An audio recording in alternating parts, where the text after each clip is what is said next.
Sir sir sir thank you. 1 minute sir, 1 minute sir.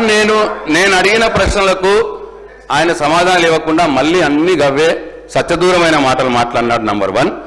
Number two sir నన్ను యాగాలు చేసినామని చెప్పి నన్ను అవమానపరిచినాడు. సెక్రటరియట్ కట్టినామని అవమానపరిచినాడు. నేను యాగాలు చేస్తా సార్, నాకు భక్తి ఉన్నది, దేవుడి మీద భక్తి ఉన్నది సార్. నాకు వాటరు నీళ్ళు నేను అనను సార్. చేపల పులుసు నేను తినను సార్, ఎక్కడంటే అక్కడ సార్. ఇట్లా సార్ యాగాలు చేసామని అనుమానిస్తే ఇక దాన్ని మీకే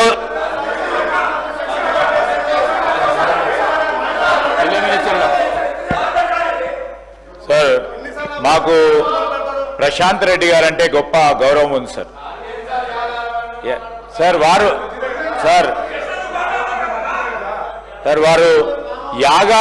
యాగాలు చేయటము తప్పని లేదు అధ్యక్ష. వారు యాగాలు చేయాలి, రాష్ట్ర ప్రజల గురించి క్షేమం గురించి ఆలోచన చేయాలి.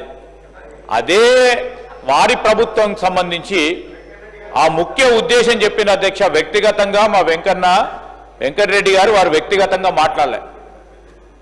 ఈరోజు స్పష్టం అది. ఈరోజు అందరూ కూడా ఇక్కడ అందరూ కూడా దేవుని నమ్మేవారు ఉన్నారు అధ్యక్ష. రోజు అందరూ కూడా పొద్దున్నే పూజ చేసి వస్తారు అధ్యక్ష. ప్రతి ఒక్కరు కూడా అందరూ కూడా దేవుడు అంటే భక్తి అందరికి కలిగి ఉంటుంది అధ్యక్ష. వారికి ఒక్కరికే కాదు, లేకుండా అక్కడ ఉన్న వారికే కాదు. నేను ఎందుకు చెప్తా ఉన్నామంటే స్పష్టంగా దేవుడు అందరు వాడు, కానీ ప్రియారిటీ ఏ విధంగా ఇవ్వాలా అని చెప్పిండ్రు, బ్రాడ్గా చెప్పిండ్రు వెంకన్న. ఇప్పుడు వారి సమాధానానికి సంబంధించి స్పష్టంగా సమాధానం ఇచ్చిన తర్వాత కూడా ఆ విధంగా వారు సభ నుంచి పోవటం అనేది చాలా బాధాకరం, దురదృష్టకరం. ఎందుకంటే ఒకటే సంవత్సరంలో అధ్యక్ష మీరే ఆలోచన చేయండి, 4000 కిలోమీటర్లు, 10 సంవత్సరాల కాలం పాటు 3800 కిలోమీటర్లు.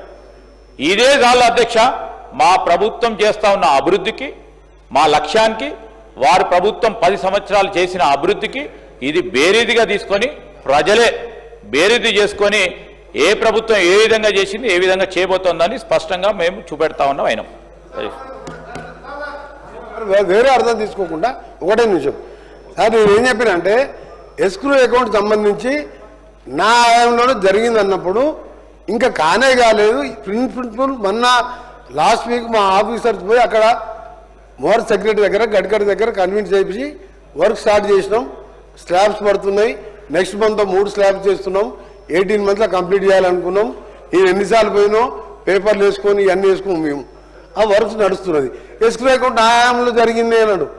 ఆయనకి ఏం చెప్పినంటే నేను ఒక క్యాజువల్గా ఈ సెక్రటరియట్ కట్టాలనే, ప్రగతి భవన్ చూసుకోవాలనే, యాగాలు ఎగ్గాలి, అన్నిటికంటే ఎక్కాలేక ఎన్ని దేవాలయాలు కట్టాం మాకే తెలియదు అధ్యక్ష. మేము వేణుగోపాల స్వామి నుంచి మొదలు పెడితే, రామాలయం నుంచి మొదలు పెడితే, బిగ్నూల శివాలయం కానించి మా ఫ్యామిలీ అన్ని గుళ్ళు కడుతూనే ఉంటాం. అందరికీ నమ్మకం, ఎవరి మతం మీద ఎవరి దేవుని మీద నమ్మకం. వారు దాని మీద కాదు అధ్యక్ష, నేను చెప్పిన సమాధానాలకు మైండ్ బ్లాక్ అయ్యి బయటికి పోయిపోయినాను. ఎందుకంటే ఒక బ్రిడ్జ్ కట్టలేను, 7 కిలోమీటర్ బ్రిడ్జ్ కట్టలేను, బ్రహ్మాండంగా కట్టిను. ఆఖరికి ఏం కట్టిన అంటే కూలిపోయిన కూలేశ్వరం కట్టిన తప్ప వాళ్ళతో ఏం కాదు.